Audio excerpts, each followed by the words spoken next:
Hello दोस्तों, स्वागत आप सभी का आपके अपने चैनल बेसिक नॉलेज में। तो कैसे हैं आप लोग? आशा करता हूं आपसे मस्त है, स्वस्थ है, पढ़ाई बहुत ही जबरदस्त करें। जी हाँ दोस्तों, आज हम लोग जो देखने वाले होगा सोशल साइंस का जो 20 तारीख को आप लोग का एग्जाम होने वाला है 20 मार्च को, उसके लिए सबसे महत्वपूर्ण क्वेश्चन लेकर के आ चुके हैं। जी हाँ दोस्तों, और ये सवाल आप लोग का जो लगातार कई सालों से एग्जाम में पूछे जा रहे हैं, सबसे महत्वपूर्ण क्वेश्चन जो मॉडल पेपर में छप रहे हैं, जो कई कई सालों से पूछे जा रहे हैं, रिपीटेड क्वेश्चन, सारे सवाल आज एक वीडियो मिल जाएगा। तो वीडियो को पूरा देखिएगा, थोड़ा सा मिस नहीं कीजिएगा।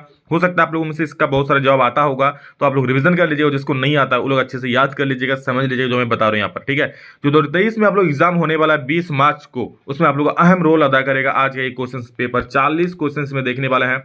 सभी विद्यार्थी को शेयर कर दिए, क्योंकि आपका एक शेयर दोस्तों किसी को बहुत ज्यादा हेल्प कर सकता है। ठीक है, चलिए देखते हैं। और इस प्रकार के और वीडियो चाहते हो तो कमेंट करके जरूर बोलना। ठीक है, चैनल को सब्सक्राइब जरूर कर लेना धुआंधार वीडियो देखने के लिए और एग्जाम में बिल्कुल टॉप करने के लिए, फोड़ने के लिए।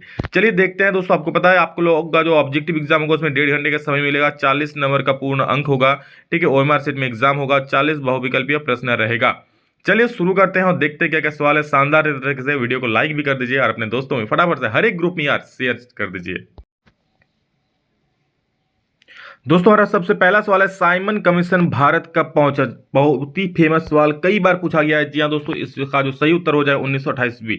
साइमन कमीशन दोस्तों 1928 ईस्वी में भारत पहुंचा था, जब भारत में इसका जोरदार विरोध हुआ था। ठीक है, क्यों विरोध हुआ था आप लोग जानते हैं, जब सब्जेक्ट पढ़ाएंगे तब लोग देख लेना। ठीक है, और संविधान में कुछ छेड़छाड़ करने के लिए आ रहे थे साइमन कमीशन का जो ग्रुप था। आगे देखिए नेक्स्ट क्वेश्चन, जालियांवाला बाग की घटना कब हुई थी? जालियांवाला बाग घटना भाई साहब बहुत ही फेमस सवाल है, क्यों हुई थी और कब हुई थी? ये कब हुई थी?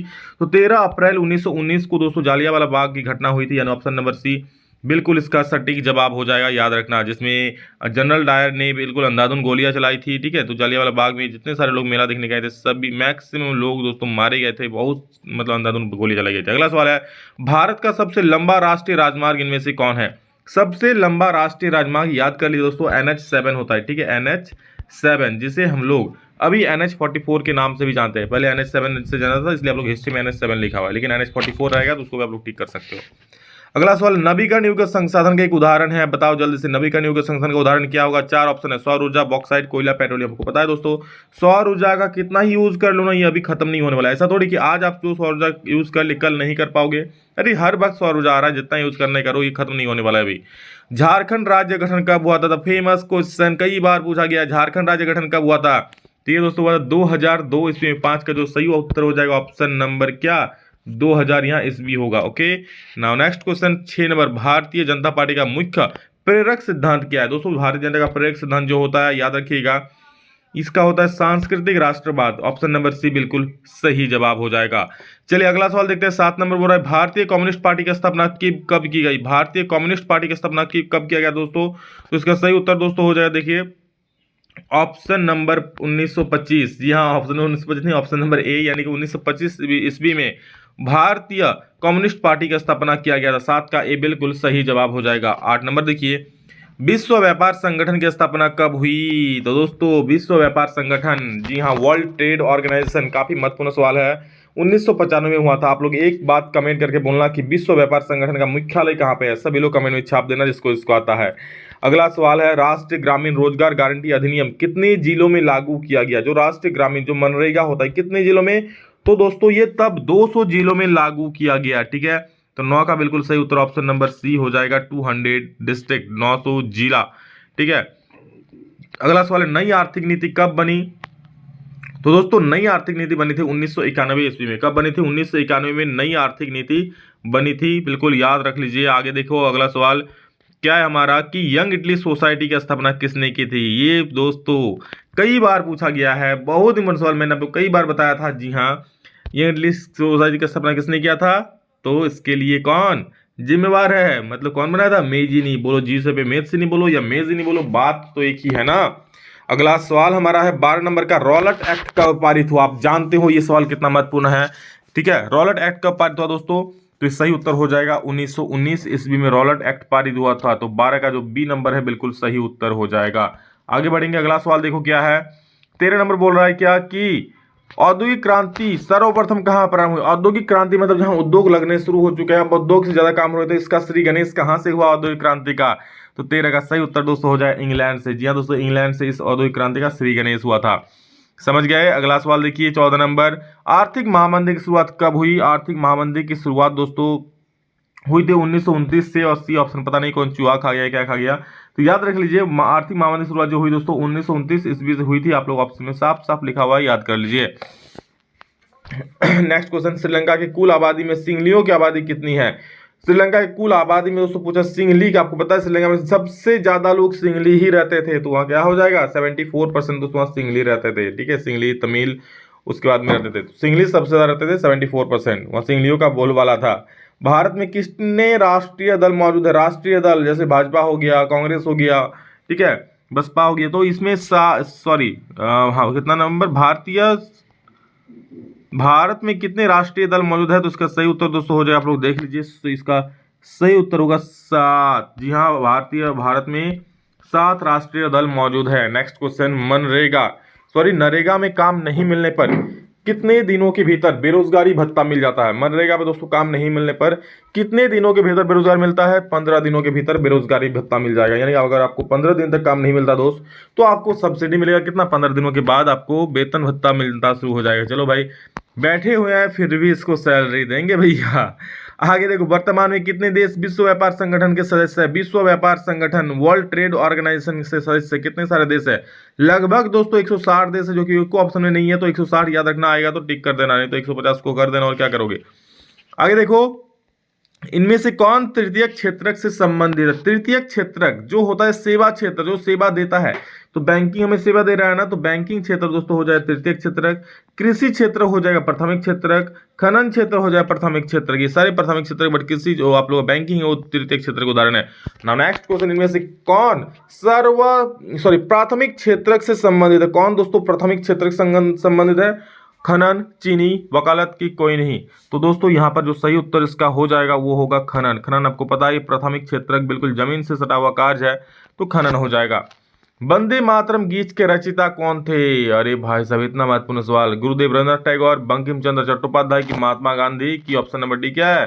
सुभाष चंद्र बोस। तो इसका सही उत्तर दोस्तों हो जाएगा बंकिम चंद्र चट्टोपाध्याय। 21 का सही उत्तर ऑप्शन नंबर बी होगा, बंकिम चंद्र चट्टोपाध्याय। ठीक है, वंदे मातरम गीत लिया गया था, रचयिता थे वही लिखे थे। आर्थिक महामंदी की शुरुआत किस देश से हुई? तो ये दोस्तों आप सभी जो सबसे वर्ल्ड फेमस सबसे बड़े देश है ना, उसी देश में ये आर्थिक महामंदी आई थी। कहां पर समझ गए होंगे? अमेरिका में। ठीक है, अमेरिका में आर्थिक महामंदी की शुरुआत हुई थी। किस संधि के द्वारा यूनान को एक संघ राष्ट्र के रूप में मान्यता मिली? तो किस संधि? ना इसकी संधि, ना उसकी संधि, ना इसकी दुनिया, ना उसकी दुनिया। कौन सी दुनिया? कुस्तुनतुनिया। तो 23 का जो सही उत्तर हो जाए ऑप्शन नंबर ए, कुस्तुनतुनिया की संधि। तुनिया तुनिया, ना दुनिया मेरी दुनिया, ना तेरी दुनिया। कौन सी दुनिया? कुस्तुनतुनिया। 23 का ए हो गया सही। 24 नंबर देखेंगे क्या बोल रहा है। डॉक्टर अंबेडकर ने दलित वर्ग एसोसिएशन का गठन कब किया था? काफी फेमस सवाल है दोस्तों। इनका जो स्थापना हुआ था वो हुआ था 1929 ईस्वी में। तो 24 का जो सही उत्तर हो जाए ऑप्शन नंबर डी। दोस्तों हमारा अगला सवाल है, गांधी जी ने कब नमक कानून बनाकर नमक कानून का उल्लंघन किया? नमक कानून गांधी जी ने नहीं बनाया था, वो नमक बनाए थे वो रूल को तोड़ करके। तो इसका सही उत्तर दोस्तों हो जाएगा आप लोग का 25 का। जी हाँ, ऑप्शन नंबर ए, यानी 6 अप्रैल 1930 को दोस्तों नमक बनाकर नमक कानून का उल्लंघन किया था।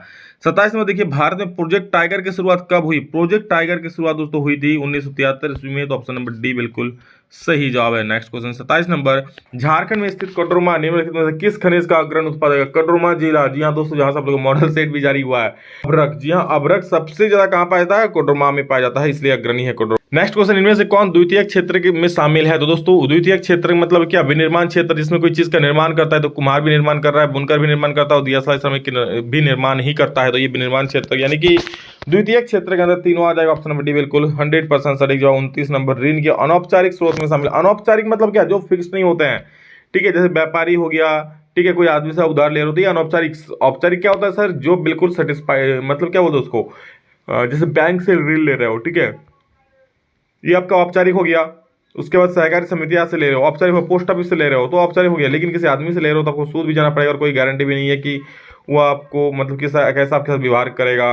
तो 29 का सही उत्तर अनौपचारिक स्रोत में क्या है आप लोग का? व्यापारी। 29 का ए सही हो जाएगा। नेक्स्ट 30 नंबर, भारत में करेंसी नोट कौन जारी करता है? तो रिजर्व बैंक ऑफ इंडिया जारी करता है, सी सही हो जाएगा। विश्व की सबसे बड़ी मोटर कार निर्माता कंपनी कौन है? तो फोर्ड मोटर, आपको पता होना चाहिए। 31 का सी बिल्कुल सही उत्तर होना चाहिए। फोर्ड मोटर्स के मालिक फोर्ड मोटर। उसके बाद 32 में फ्रेडरिक सरियो कौन था? तो फ्रेडरिक सरियो दोस्तों आपको पता है एक फ्रांसीसी चित्रकार थे। तो 32 का सही उत्तर ऑप्शन नंबर बी बिल्कुल परम सत्य उत्तर हो जाएगा। नेक्स्ट क्वेश्चन हमारा 33 में देखिए क्या बोल रहा है कि पूना पैक्ट कब हुआ? पूना पैक्ट कब हुआ था? 33 में सवाल देखिए क्या होगा, पूना पैक्ट कब हुआ था? तो ये हुआ दोस्तों सितंबर 1932 में हुआ था पूना पैक्ट। ठीक है, 33 का सी बिल्कुल सही हो जाएगा, सितंबर 1932 में पूना पैक्ट हुआ था। सिल्क मार्ग मुख्यतः किन दो महाद्वीपों को जोड़ता है? काफी फेमस वाला सिल्क मार्ग कौन सा दो महाद्वीपों को जोड़ता है? तो ये दोस्त जोड़ता है एशिया और मुख्यतः अगर बात करें देखिए और भी को जोड़ता है, लेकिन मुख्यतः जोड़ बात करें तो एशिया और यूरोप को जोड़ता है। ठीक है, एशिया से यहाँ से कुछ सामान ले जाते थे, रेशम ले जाता था, रेशम ले जाते थे मतलब सिल्क ले जाता था, इसीलिए इस मार्ग नाम सिल्क पड़ गया। एशिया से कहाँ जाते थे? यूरोप जाते थे। नेक्स्ट क्वेश्चन, गांधी जी दक्षिण अफ्रीका से भारत कब लौटे? तो गांधी जी दक्षिण अफ्रीका से भारत कब लौटे दोस्तों? इसका सही उत्तर हो जाएगा 1915। 35 का ए बिल्कुल 100% सही जवाब हो जाएगा 1915। अगला सवाल 36 में भारतीय वन्यजीव अधिनियम रक्षण कब लागू किया गया? भारतीय वन्यजीव रक्षण यानी कि अधिनियम कब लागू किया गया? तो 36 का ऑप्शन नंबर हो जाएगा ए 1972। इसमें आपको पता है कई बार ऑब्जेक्टिव में कराया भी है। भारत की दो प्रमुख खाद्यान्न फसलें कौन कौन सी है? चावल और गेहूं। भाई साहब इसके बिना गुजारा नहीं होगा। विभिन्न देशों के बीच परस्पर संबंध और तीव्रीकरण की क्रिया को होता है। विभिन्न देशों के बीच जो परस्पर संबंध बनता है ना दोस्तों उसके हम बोलते हैं क्या? उसे बोलते हैं वैश्वीकरण, यानी कि 38 का ये सही हो जाएगा। नेक्स्ट 39वां सवाल देख लीजिए क्या बोल रहा है। 39 बोल रहा है इनमें से कौन बहुजन समाज पार्टी के संस्थापक है? बी आर अम्बेडकर, साहू महाराज, ज्योतिबा फुले की कांसीराम। तो दोस्तों इसका सही उत्तर हो जाएगा कांसीराम। तो ऑप्शन नंबर डी को मार दीजिए गोली। चलो आगे बढ़ते हैं, आगे देखते हैं क्या होता है। 40वां जो कि अंतिम सवाल में आ चुके हैं हम लोग। नगर निगम के प्रधान पद तो क्या कहते हैं? तो आप लोग जब इतना आ ही गए हो, इतना देर देख ही लियो, तो इसका आंसर जल्दी से लिख देना कमेंट करके। ठीक है, और इस प्रकार वीडियो चाहते हो तो कमेंट जरूर बोलना। और भी बहुत सारे वीडियो आएगा जो आप लोग एग्जाम के लिए काफी हेल्पफुल, काफी महत्वपूर्ण, काफी शानदार जानदार होगा, जो एग्जाम में बिल्कुल टॉप कराएगा आप लोग को। चलो love you all, thank you, love you, इतना ही। फिर नेक्स्ट वीडियो में जल्द मिलेंगे, तो जय हिंद, वंदे मातरम।